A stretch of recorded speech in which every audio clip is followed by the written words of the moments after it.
అందరికీ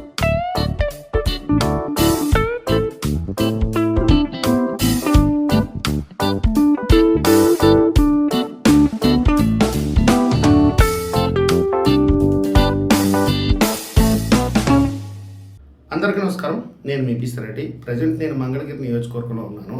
ఈ వీడియో మాత్రం ఎక్కడా స్కిప్ చేయకుండా చివరి వరకు చూడండి. ఎందుకు ఈ వీడియో అంత ప్రత్యేకం అంటున్నానంటే, మీరు ఇంతకు క్రితం ముఖ్యమంత్రుల సొంత నియోజకవర్గాలు చూసుంటారు, మంత్రుల సొంత నియోజకవర్గాలు చూసుంటారు, రాష్ట్రంలో ఉండే కీలక నాయకుల సొంత నియోజకవర్గాలు కూడా చూసుంటారు. మంగళగిరి నియోజకవర్గంలో నారా లోకేష్ గారు ఇప్పుడు ఏం చేస్తున్నారో మీరు ఒకసారి చూస్తే మీరే ఆశ్చర్యపోతారు. దయచేసి ఏంటంటే చివరి వరకు చూడండి. ఇప్పుడు మీరు చూస్తున్నది మంగళగిరి టౌన్లో టిడ్కో గృహాల దగ్గర నిర్మిస్తున్నటువంటి మెగా పార్కు. ఇది లెఫ్ట్ సైడ్ ల్యాండు. దీన్ని మొత్తం కూడా సిద్ధం చేశారు, భూమి మొత్తం క్లియర్ చేశారు. తర్వాత వచ్చి ఇది 3 విభాగాలుగా విభజించింది ఈ పార్కుని మాత్రము. ఇప్పుడు మీరు చూస్తున్నారు కదా, ఇది లెఫ్ట్ సైడు, తర్వాత ఎదురుగా ఒకటి ఏర్పాటు చేస్తున్నారు. దాదాపుగా అది నిర్మాణాలు స్టార్ట్ చేశారు. ఇది రైట్ సైడ్లో ఉంది. ఈ పార్కు మొత్తం కూడా 3 విభాగాలుగా విభజించారు. అది ప్రత్యేకం. మీరు ఎదురుగా చూస్తున్నది టిడ్కో గృహాలు. ఇవి చంద్రబాబు నాయుడు గారు అధికారంలో ఉన్నప్పుడే నిర్మాణం పూర్తి చేసుకున్నాయి. తర్వాత మా జగన్మోహన్ రెడ్డి గారు వచ్చి దానికి రంగులు వేసుకున్నాడు. ఇక్కడ ఒక వాటర్ ప్లాంట్ కూడా ఏర్పాటు చేస్తున్నారు. ఈ టిడ్కో గృహాలకే కాదు, ఆ చుట్టుపక్కల ప్రాంతాల వారికి కూడా ఇలాంటి వాటర్ ప్లాంట్లు మంగళగిరిలో అనేకం ఉన్నాయంట.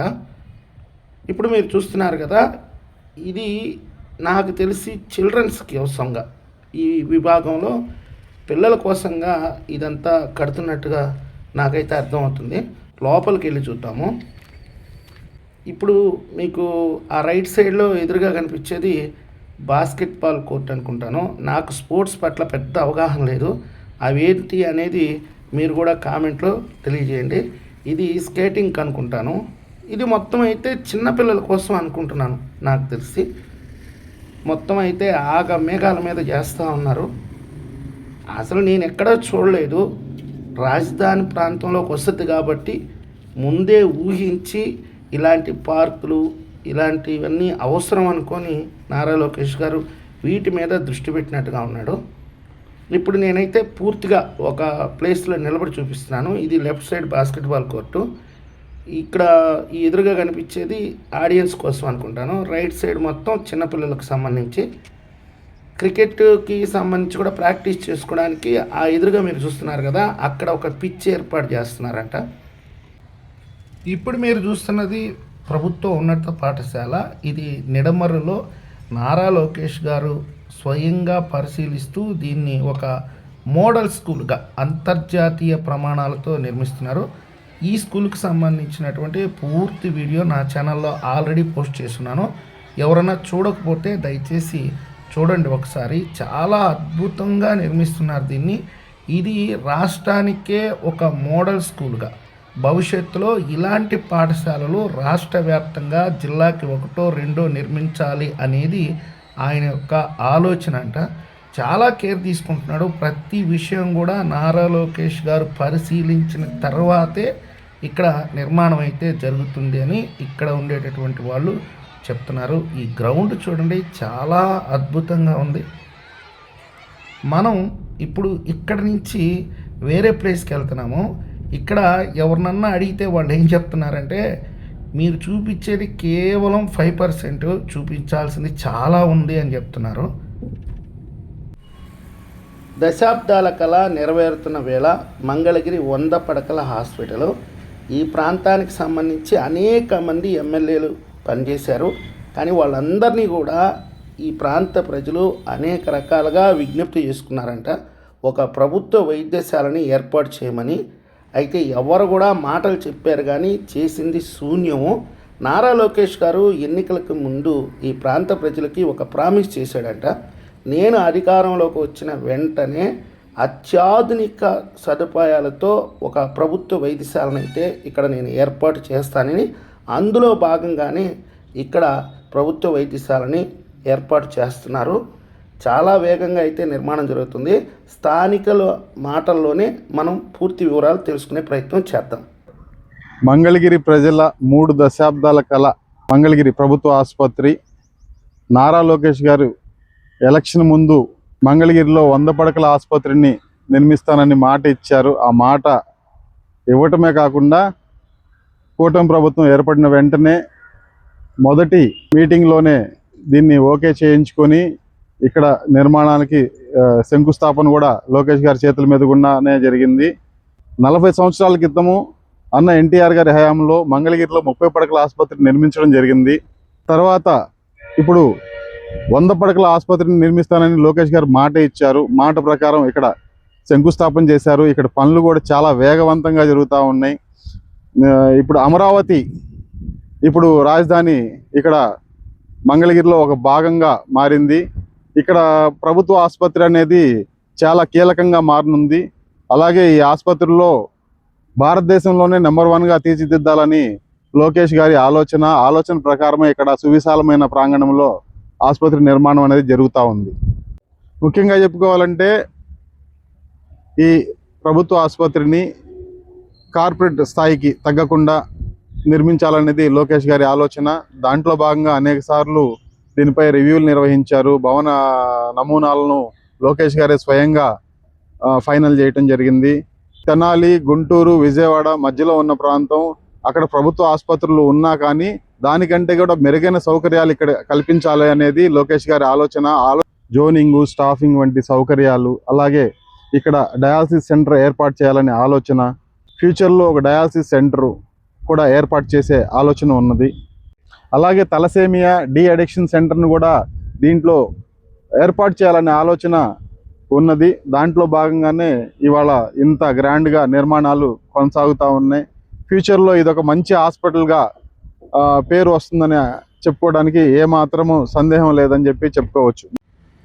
ఇక్కడ మీకు ఒక ప్రత్యేకమైనటువంటి విషయం చెప్పాలి. ఈ హాస్పిటల్ ప్రాంగణంలో ఇలాంటి భారీ వృక్షాలు చాలా ఉన్నాయంట గతంలో. వాస్తవంగా ఏం చేస్తారంటే ఎక్కడైనా ఒక కన్స్ట్రక్షన్ జరుగుతుంటే పెద్ద పెద్ద వృక్షాలన్నింటినీ పీకి పక్కన పడేసి నరికేసి ఏదన్నా పంపించేస్తారు. కానీ ఆయన చూడండి ఎంత కేర్ తీసుకున్నాడో, వాటినన్నిటినీ కూడా అక్కడి నుంచి తీసుకొచ్చి రీప్లాంటేషన్ చేశాడు. ఇప్పుడు అవన్నీ కూడా చిగురిస్తున్నాయి, బతికేయి. చూడండి, దీన్ని బట్టే మీకు అర్థం చేసుకోవచ్చు నారా లోకేష్ గారు ప్రతి విషయంలో కూడా ఎంత జాగ్రత్త తీసుకుంటాడో. ఈ అపార్ట్మెంట్ వాసులకి ఇక్కడ ఉండేటటువంటి పార్క్ అయితే చాలా ఉపయోగపడుతుంది. ఇలాంటి పార్కులు అయితే మంగళగిరి నియోజకవర్గంలో అనేకం. మనం చూడాలంటే ఒక 3-4 రోజులు పట్టుద్ది కేవలం ఈ పార్కుల్ని పరిశీలించాలంటేనే. వాకింగ్ ట్రాక్లు ఏర్పాటు చేస్తున్నారు, చాలా అద్భుతంగా నిర్మిస్తున్నారు, ఆగమేఘాల మీద నిర్మిస్తున్నారు. మరి ఏదో 19 నిండే కదా అయ్యింది, కానీ చూడండి ఎంత శ్రద్ధ చూపిస్తున్నాడో. వీటన్నిటినీ ఆయన స్వయంగా పరిశీలిస్తాడంట. ఇప్పుడు మీరు చూస్తున్నది మంగళగిరి నియోజకవర్గంలోని వడ్డేశ్వరం గ్రామంలో శ్మశాన వాటికలు. ఇది చాలా ప్రత్యేకంగా చెప్పుకోవాలి. ఎక్కడైనా పొలిటికల్ లీడర్స్ అనేవాళ్ళు శ్మశాన స్థలాలు ఆక్రమించేశారు అనేది మనం వార్తల్లో చూసుంటాం. కానీ నారా లోకేష్ గారు ప్రతి కులానికి, ప్రతి మతానికి కూడా సపరేట్గా శ్మశానాలు నిర్మించాడు. ఇది హిందూ శ్మశాన వాటిక. దీని లోపలికి వెళ్ళి చూద్దాము ఎన్ని రకాలైనటువంటి ఏర్పాట్లు మొత్తం చేస్తున్నారు. ఇక్కడ పెద్ద పెద్ద సిటీస్లోనే ఇంత శ్మశానాలు మనం చాలా తక్కువగా చూసుంటాం. ఒక చిన్న గ్రామం వడ్డేశ్వరం అనేది, ఇక్కడ ఇంత అద్భుతమైనటువంటి సదుపాయాలు ఏర్పాటు చేయటం అంటే అది మామూలు విషయం కాదు. నేను ఇందాక చెప్పినట్టుగా ప్రతి విషయాన్ని కూడా ఆయన స్వయంగా పరిశీలించి అక్కడ ఏమేమి ఏర్పాట్లు ఉండాలో అన్నీ ఆయనే నిర్దేశించి ఆ తర్వాత కన్స్ట్రక్షన్ అనేది స్టార్ట్ చేస్తారంట. రెస్ట్ రూమ్స్, ఇక్కడే కర్మక్రతువులు చేసుకోవడానికి కూడా అన్ని రకాలుగా ఏర్పాటు చేస్తున్నారు. 2 బెడ్లు ఏర్పాటు చేస్తున్నారు. చాలా అద్భుతంగా ఉంది. ఒక గ్రామానికి సంబంధించి ఇంత నిర్మాణమా నేను ఎక్కడా చూడలేదు. ఏదో మట్టి తోలుతారు, చుట్టూ ప్రహరీ గోడ కడతారు, అంతే, అంతవరకు అయిపోయింది అనుకుంటారు. మా అయితే ఒక మున్సిపల్ ట్యాప్ అనేది ఏర్పాటు చేస్తారు. ఎదురుగా చూడండి బల్లలు ఏర్పాటు చేశారు. తర్వాత కర్మక్రతువులు చేసుకోవడానికి రూమ్స్ ఏర్పాటు చేశారు. అస్థికుల కోసం సపరేట్గా ఒకటి ఏర్పాటు చేశారు. ఇది హిందువులకైతే పూర్తిగా అర్థమవుతుంది. అన్నీ కూడా సంప్రదాయాల మేరకు. అది ఇక్కడ ప్రత్యేకంగా చెప్పుకోవాల్సినటువంటి విషయం ఏంటంటే, ఏదైతే కర్మక్రతువులకు సంబంధించి దహనానికి సంబంధించి అవసరం అవుతాయో అవన్నీ కూడా ఇక్కడ సమకూర్చడం అనేది చాలా గొప్ప విషయం. మీరు ఏదైనా నియోజకవర్గంలో ఏర్పాటు చేస్తుంటే కామెంట్ రూపంలో తెలియజేయండి. ఇక్కడ నేను ముందే చెప్పాను కదా, ప్రతి మతానికి ప్రతి కులానికి ప్రత్యేకంగా శ్మశానాలు అయితే ఏర్పాటు చేస్తున్నారు. ఇక్కడ ఎవరో తెలుగుదేశం పార్టీ కార్యకర్తలు అనుకుంటాను, వాళ్ళ సమాధుల మీద తెలుగుదేశం పార్టీ జెండా వేసుకొని ఉన్నారు. ఇది చాలా అద్భుతం అండి, వాళ్ళ అభిమానం అలాంటిది. ఇక్కడ మొత్తం ఎస్సీ వర్గాలకు సంబంధించినటువంటి శ్మశానాలు మీకు కనిపిస్తున్నాయి. ఇలా మొత్తం చూసుకుంటే ఈ నియోజకవర్గంలోనే దాదాపుగా ఒక 100 శ్మశానాలని బాగు చేశాడంట. ఎప్పటి నుంచి? కేవలం ఈ 18 నెలల కాలంలోనే. ఇప్పుడు మీరు చూస్తుండేది ముస్లిమ్స్కి సంబంధించినటువంటి శ్మశాన వాటిక. దీన్ని కూడా చాలా బాగా క్లియర్ చేస్తున్నారు, నిర్మించున్నారు. లోపలికి వెళ్ళడానికి మనకి కీస్ లేవు. కీస్ ఉంటే లోపలికి వెళ్ళి కూడా మీకు చూపించేవాడిని. మొత్తం బల్లలు, అంటే వచ్చిన వాళ్ళు ఆ బల్లలో కూర్చోవచ్చు, రెస్ట్ తీసుకోవచ్చు. చాలా అద్భుతంగా అయితే వీటిని నిర్మించున్నారండి. ఇప్పుడు మీకు మంగళగిరి రైల్వే స్టేషన్ చూపిస్తాను. సహజంగా మీరు ఏమనుకుంటారు, మంగళగిరి రైల్వే స్టేషన్ అంటే ఏముంటుందండి, ఈస్ట్ ఒక షెడ్డు వెస్ట్ ఒక షెడ్డు ఉంటుంది అనుకుంటారు. కానీ చూడండి, కేవలం 18 నెలల్లోనే, మళ్ళీ చెప్తున్నాను, కేవలం 18 నెలల్లోనే ఈ మంగళగిరి రైల్వే స్టేషన్ని ఒక రకంగా చెప్పాలంటే ఒక మెగా సిటీలో ఏ విధంగా అయితే ఒక రైల్వే స్టేషన్ ఉంటుందో ఆ విధంగా నిర్మించారు. ఇక్కడ ఎదురుగా కొన్ని రకాలైనటువంటి నమూనాలను అయితే ఏర్పాటు చేశారు. మంగళగిరి అనేది చేనేతకి మంచి ప్రాముఖ్యత కలిగినటువంటి ప్రదేశం కాబట్టి ఇక్కడ చేనేతకు సంబంధించి ఒక నమూనాను ఏర్పాటు చేశారు. ఈ లెఫ్ట్ సైడ్లో ఇది అమరావతి ప్రాంతంలోకి వస్తుంది కాబట్టి ఇక్కడ ఐకానిక్ టవర్ ఉంది కదా, దానికి సంబంధించినటువంటి నమూనాని ఇక్కడ నిర్మించారు. మొత్తం మీద ఇప్పుడు మీరు చూస్తున్నదైతే ఈస్ట్ ఫేసింగ్ మాత్రమే. వెస్ట్ అనేది చాలా అద్భుతంగా ఉంటుందంట. ఆ వెస్ట్ సైడ్కి కూడా వెళ్దాము. మొత్తం మీద చెప్పాలంటే ఇది కేవలం మీరు చూసేది ఈ మంగళగిరి నియోజకవర్గంలో 5% అభివృద్ధి మాత్రమే. చూడాల్సింది 95% ఉంది. దాదాపుగా నాకైతే ఒక 10 రోజులు పడుతుందని చెప్తున్నారు. ఇది వెస్ట్ సైడ్ రైల్వే స్టేషను. ఇక్కడ గౌతమ బుద్ధుడి యొక్క విగ్రహాన్ని కూడా ఏర్పాటు చేస్తున్నారు. లోపలికి వెళ్దాము, చూద్దాము. మళ్ళీ ఏం చెప్పలేము, చూడడమే అంతే. చూడండి ఎంత క్లారిటీగా ఉందో. అక్కడ ఈస్ట్ సైడు ఒక డిజైన్ చేశారు, వెస్ట్ సైడు ఒక డిజైన్ చేశారు. ఇది బుద్ధ విగ్రహము. దయచేసి మీ అందరికీ ఒక విజ్ఞప్తి చేసుకుంటున్నాను, ఇలాంటి వీడియోలు కావాలి అంటే వెంటనే నా ఛానల్ సబ్స్క్రైబ్ చేయండి.